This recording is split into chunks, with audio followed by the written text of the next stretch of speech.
Have you ever wanted something just so badly, God, you had to have it. Everybody else had it. Why can't you have it? And you thought about it and maybe even prayed about it. And you asked, maybe it was your parents or you asked the universe or you asked God, gosh, I just have to have this. Can I have this? And you asked with all your heart and your might and your soul and you didn't get it. For me, that was my members only / Generation 1 jacket.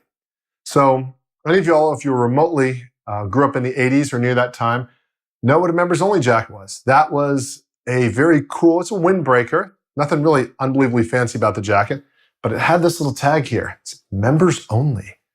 And it's a nice jacket, kind of comfortable, but all the cool kids have them.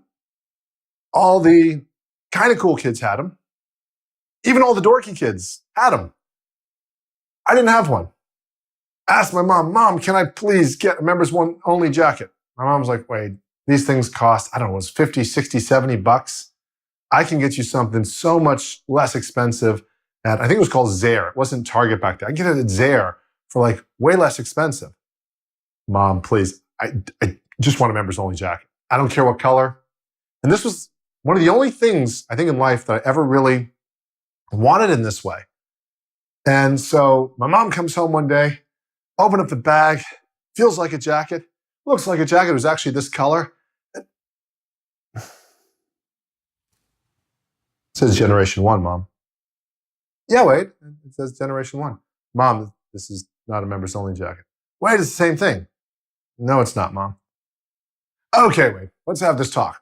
So here's what's going to happen. You're going to go to school, and some of your friends are going to look at your jacket, and they're going to see you look good in your jacket. And they're going to look closer, and as they get closer to you, they're going to notice that the tag's different, and you're still going to look the same. And in parentheses here, my mom could not help the fact that I had a set of braces, a really dorky butt cut, and walked with a trombone back and forth to school every day. Trombones are awesome, but I didn't wear a trombone very well. But anyway, so she said, look, your friends are going to look at you. They're going to look at your jacket. Maybe they'll make fun of you for a day or whatever. It was a week. And that's it. And life's going to go on.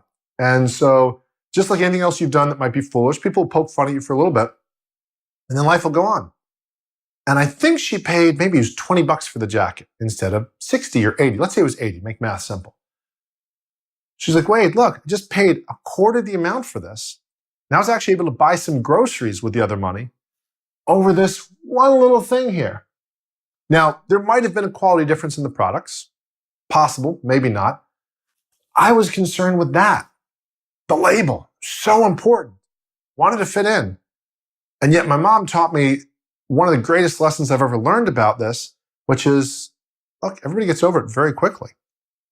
And you just basically say, hey, Mom didn't get me a members only jacket. Mom got me a Generation 1 jacket. You got a Generation 1 jacket? No, you don't. They're exclusive. I don't know. I tried that. It still didn't really work. But anyway, just this concept of saying, look, people are going to get over this. Nobody really cares. And so anytime I look at people that are in a situation where either they're house poor or they're driving a car that I just know they can't afford. And again, this is not an attack on large houses. Large houses can be awesome. This is not an attack on fancy cars. Fancy cars can be awesome. Question is, how much is it costing the person? And very often it's costing the person either money they can't afford and they're building up credit card debt or debt that they're going to pay way more than they actually paid for it because of the debt.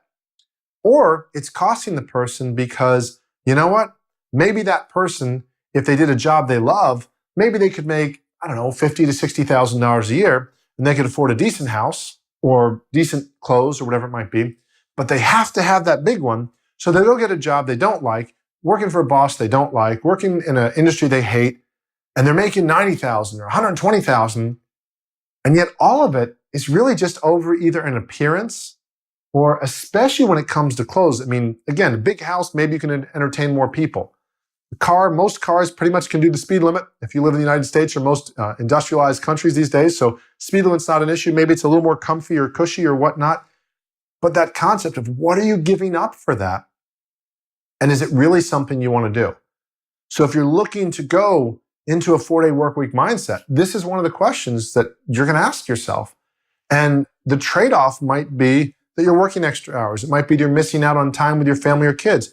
It might be that actually that side hustle or that business that you want to start, that second business, maybe you don't have the money to pay for ads for it. Because you might say, wait, you know what? I got my fancy jacket, but I have no money to pay for advertising. Advertising's so expensive. Well, hold on. If you want to build a business and if you want to be a freelancer or an entrepreneur, you're going to most likely at some point have to invest some of your own money.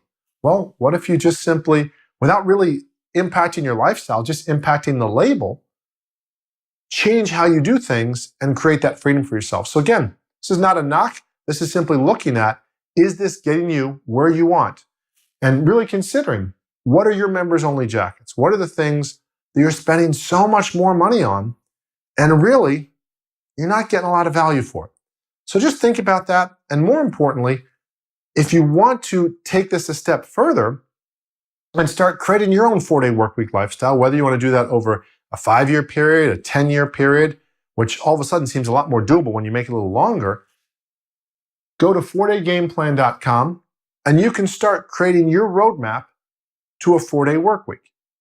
There's 12 simple steps that you can follow. There's software with it that you can do in Excel if you like Excel. If you're an Excel junkie and you want to do the math for you, or you can just do it in a PDF. You can just write it out. And there's a few training videos, 3 training videos to walk you through. Here's how you map out what it would look like. Now, this isn't going to get you there magically, but it's going to help you create the plan. It took me 22 years to get where I needed to get. And if I had had this plan before, I know I'd have gotten there in at least half the time, simply because I would have had an idea. Okay, how do you do this? How do I think about what projects I want to do? What projects am I going to drop? What expenses are good? How can I afford to live the lifestyle I want without overspending? All these things, it's in the 4-day workweek game plan. So again, if you want to get that, go to 4daygameplan.com. My gift to you. As always, if you have any questions on this, put them in the comment section below. Send me an email. Look forward to helping you make more money in less time, doing what you do best, so you can spend time with your friends, your family, your loved ones, and just enjoying life more. Thank you.